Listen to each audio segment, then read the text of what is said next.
vamos a hablar acerca de los tipos de oraciones. El objetivo es desarrollar la habilidad para construir oraciones introductorias, temáticas, subtemáticas y finalizadoras, las cuales son los tipos de oraciones que comúnmente vamos a encontrar en todo tipo de texto.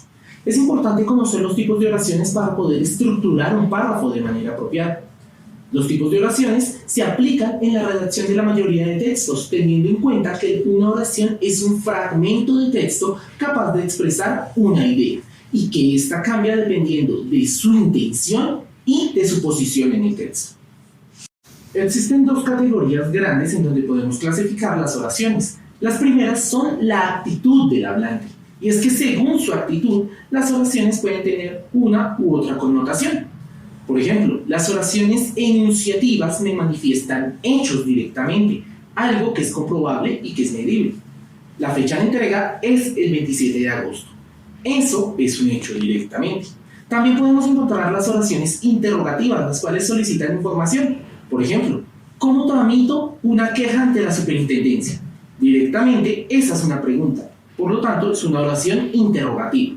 Aunque tengan cuidado, no siempre vamos a encontrar las oraciones interrogativas a modo de pregunta. También vamos a encontrar las oraciones exclamativas. Estas nos expresan emociones. Normalmente tienen el signo de admiración antes y después. ¡Qué día tan horrible y fatídico! Esa es una oración que me expresa una, o en este caso más de una emoción. También vamos a encontrar las oraciones exhortativas. Estas nos manifiestan directamente una orden, una instrucción que debemos seguir. Por ejemplo, ve al proveedor y tráeme el contrato. Es una orden que debemos seguir directamente. También podemos encontrar las oraciones desiderativas. En este caso, estas nos manifiestan deseos o intenciones. Quisiera ir a vacaciones la otra semana. Ese es un deseo. No es algo plausible, no es algo comprobable y no es algo que en el momento se pueda efectuar. Y por último, las oraciones dubitativas, que me muestran incertidumbre o duda directamente. A veces están en modo de pregunta o a veces no. No lo puedo creer. Como tal, no es una pregunta, pero sí me manifiesta una duda específica. La segunda categoría grande que vamos a encontrar son las oraciones según la intención en el texto. En estas tenemos que tener muy en cuenta la posición de las mismas oraciones en conformidad con el texto o el párrafo específico.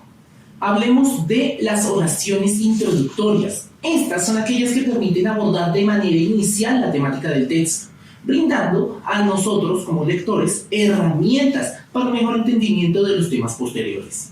Suelen adaptarse desde un punto de vista muy general y muy amplio, relacionado directamente con las temáticas por desarrollar en el escrito. Por ejemplo, en la escala de valores negativos que circundan en la vida de un artista, sobre todo si es famoso, la droga, el alcohol, el cáncer, los ataques al corazón y el suicidio son, sin duda alguna, sus enemigos públicos número uno.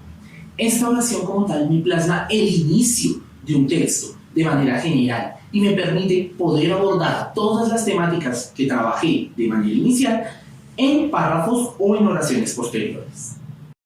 A su vez, vamos a encontrar las oraciones temáticas. Estas son aquellas que indican la idea principal de un párrafo específico. Por ejemplo, en las fiestas de la oficina desaparece la inhibición y el orden. En ese caso, estoy planteando el tema general de lo que voy a decir a lo largo del párrafo, el cual puedo apoyarlo con oraciones subtemáticas, que son aquellas que enlazan con la idea principal o la oración temática.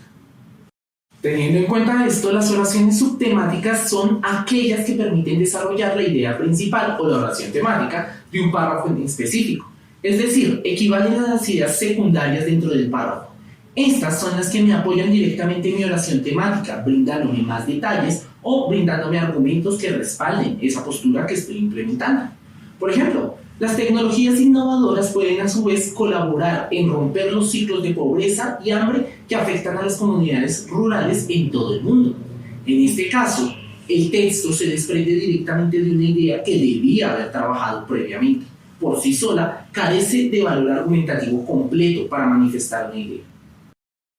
Por último, vamos a encontrar las oraciones finalizadoras. Estas son aquellas que permiten concluir el texto. Generalmente deben indicarse con un conector de conclusión. En resumen, a partir de lo anterior, para finalizar, son conectores que podemos utilizar en este tipo de oraciones, permitiendo recoger las ideas más relevantes de aquello que hemos hablado en el párrafo o en el texto como tal. Por ejemplo, es evidente que el cine está lleno de trucos y artificios, pero en la pantalla no debe parecerlo de modo alguno. Aquí estamos generando una conclusión y un cierre directo a nuestro texto. Conocer las estructuras de las oraciones es fundamental para poder brindarle a nuestro texto coherencia y cohesión. Lo importante es que podamos empezar a aplicar y sobre todo a identificar los tipos de oraciones según su intención en el texto y según su posición. De esa forma será mucho más fácil poder escribir cualquier tipo de párrafo.